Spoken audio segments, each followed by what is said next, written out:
Kalau tak cerita sejarah, ben sampean ngertos betapa pentingnya teori hijrah itu dianggap selesai. Ketika Fathu Mekah, kalau cerita itu tidak bosan-bosannya.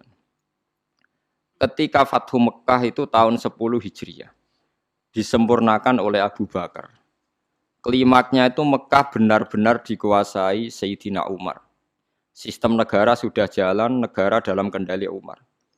Niku konco-koncone Sayyidina Umar sing asli Mekah niku disurati. Yang sudah hidup di berbagai daerah. Ada yang zaman itu mun teng Azerbaijan, teng Tajikistan. Sing nanti suatu saat nanti jadi daerahnya Imam Bukhari sing terkenal Al-Jami' Shahih sing ngarang kitab Bukhari, anak turune. Mbok kamu sekarang ke Mekah saja. Karena sholat di Masjid Haram itu sebagaimana 1000 nopo sholat di masjid yang lain.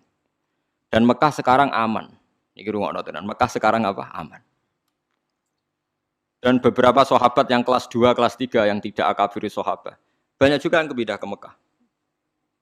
Apa yang terjadi? Di Mekah bangga mereka karena fi ardil haram, Baitullah. Tapi apa yang disarankan oleh sahabat-sahabat senior kayak Salman Al-Farisi?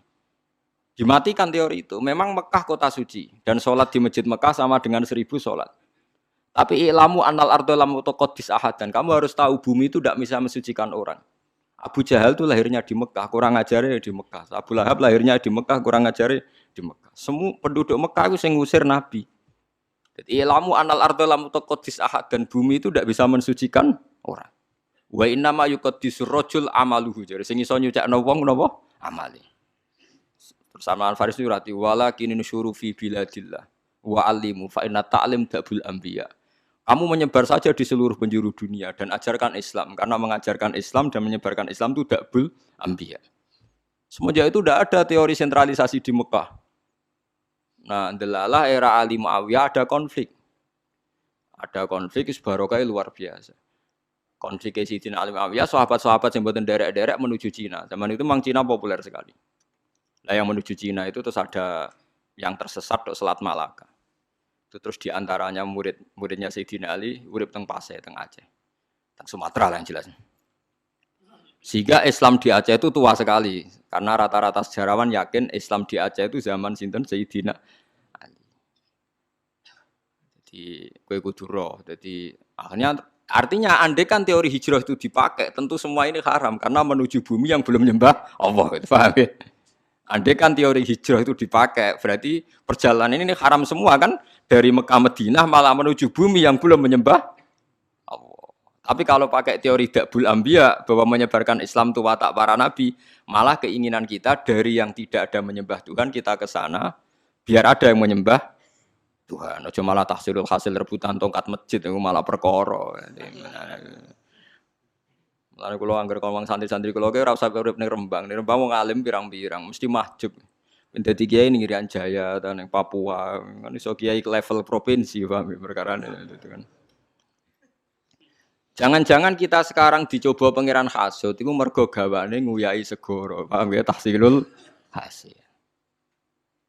Jadi paham gitu, ini penting. Meskipun kita mungkin nggak bisa melakukan, tapi sampean tahu bahwa Islam secepat ini menyebar di dunia itu barokah fatwane Salman Al-Farisi dan beberapa sahabat annal ardo lam tuqaddis ahadan, bahwa bumi itu tidak bisa mensucikan orang. Bukti ini Abu Jahal lahir di Mekah, uripe di Mekah, kelakuane ora karu-karuan. Sing wong Madinah lahir ning Yasrib, pedalaman, jadi sahabat napa Ansor. Semenjak itu sahabat itu gak pati fanatik urip ning Mekah. Mulai sahabat akabir sahabat ada yang hidup di Mekah. Mulate sanate Abdullah bin Kasir sing wong Mekah. Tuke Kanjeng Nabi dhisik Imam Asim sing uripe teng Kufah. Lha iku sirine kena apa Imam Asim uripe ning Kufah tapi luwih populer timbang qiraae napa Ibnu Kasir. Mergo sanate luwih cepet tok Rasulullah sallallahu alaihi wasallam. Iku pangeran. Dadi kersane ngoten. Lah kowe ora ro karepe Imam Asim wong ndi ora ro. Ibnu Kasir wong ndi ora ro. Pokoke roe juara untuk hadiah wis. Wong seneng Quran kok ngono tok piye. Mbok gedhinge ku ya dosa, mbok dukung ya tambah dosa wis piye. Wis barno. Tapi kayak ben roh duduk perkara. Paham ya terus kula suwun Enggak boleh menafsirkan Quran kecuali dengan hadis sahih. Hadis sahih paling masyhur di Bukhari Muslim itu memang Nabi berkali-kali ngendikan la hijrata ba'dal fathi walakin jihadun wa niyatun. Nah, begitu juga sekarang ke mall misalnya, orang ngajak anak cucunya ke mall atau ngajak ponakane marung ning warung rada enak. Itu juga termasuk jihad dan niat. Ketika sudah menanamkan kalimat tauhid. Saya pernah baca, memang saya benar-benar baca kitab, buatan akal-akalan kulo. Ada seorang wali yang akan jadi wali terus sampai mati. Ketika tausiah alal ahli, agak longgar pada keluarga. Misalnya begini, ini yang saya alami mawon nggih, mboten saya nyontok wong liya, sing kula alami. Kula nglatih anak kula salat, wis salat Allahu Akbar. Dan bagi saya Allahu Akbar itu kalimat yang spesial. Anak saya sujud, ya sudah membaca Subhana Rabbiyal A'la, itu bagi saya spesial sekali. Tentu kalau sampean memang mukmin betul, mukmin sejati, kamu nggak usah pakai status itu anak kamu, sok ben mangan ta ora itu goblok, ya enggak? Itu bodoh sekali kalau kamu pakai status itu. Ini anak saya sudah bisa melafadzkan kalimat thayyibah, yaitu Allahu Akbar. Sudah bisa sujud. Ini spesial. Sesuatu yang spesial itu harus dipertahankan. Caranya gimana? Minimal seorang anak itu jangan kecewa sama bapaknya. Nah, anak senengi jajan ya jajakno. Senengnya mangan enak, kayak mangan enak. Tapi semuanya ini demi mengawal kalimat tauhid dan kebenaran-kebenaran Islam yang kamu tanamkan.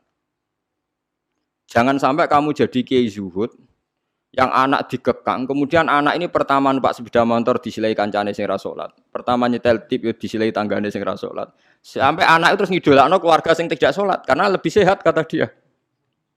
Sistem ndekne bar magrib untuk TV haram, dolanan haram. Anaknya trauma. Tua-tua anak nakal, mergo mulai cilik ora tau ngidolakno napa bapak. Nah, ini di sini sirinya kenapa semua nabi itu melonggar anaknya. Kanjeng Nabi ini nak sholat niku ditumpai Hasan Husain. Nggih mendel mawon. Dijak sholat padahal dijak numpai Kanjeng Nabi nak pas sujud. Bahkan kabeh ulama rawi mengatakan ketika malaikat Jibril janjian ambek Nabi mboten saged masuk karena ning solowongan tempat sarine Nabi wonten jiruan. Jiruan niku kirek. Anak asu cara mriki lho. Kirek. Jiruan niku asu. Mergo Hasan Husain niku dolanan napa? Asu. Saiki mulane anak kula nu dolanan pitik, dolanan wedhus mlebu kamar rata amuk. Ijek enteng dhewe dhisik Hasan Husain niku dolanan asu. Tapi itu tadi berangkatnya adalah ngawal tauhid. Jangan sampai anak kita ini kecewa oleh kita. Padahal kita tahu dia sudah punya sesuatu yang spesial, yaitu kalimat nopo tauhid. Lagu sing disebut wa ja'alaha kalimatam baqiyatan fi aqibihi la'allahum yarjiun. Kowe nak pancen nabi tenan, ulama tenan, kalimat tauhid harus kamu jadikan kalimat yang abadi fi aqibih dalam turunan. Itu yang dilakukan Nabi Ibrahim. Makanya Nabi Ibrahim dikatakan bapak tauhid karena dia obsesinya satu. Pokoknya kalimat tauhid harus menjadi kalimat sing abadi fi aqibi ning turunane Ibrahim. Ngeri Nabi Ibrahim. Ismail lu gak paham apa blas tapi tidak bangun Ka'bah. Padahal dia tidak paham. Aris sing sekarang jadi hijir Ismail. Kabeh ulama mulai Aris iku dhisik nggon nyancange wedhus Ismail. Ismail ora roh nek iku kota suci. Jadi sing sekarang hijir Ismail dhisik Aris omah-omahan nggon wedhuse sinten?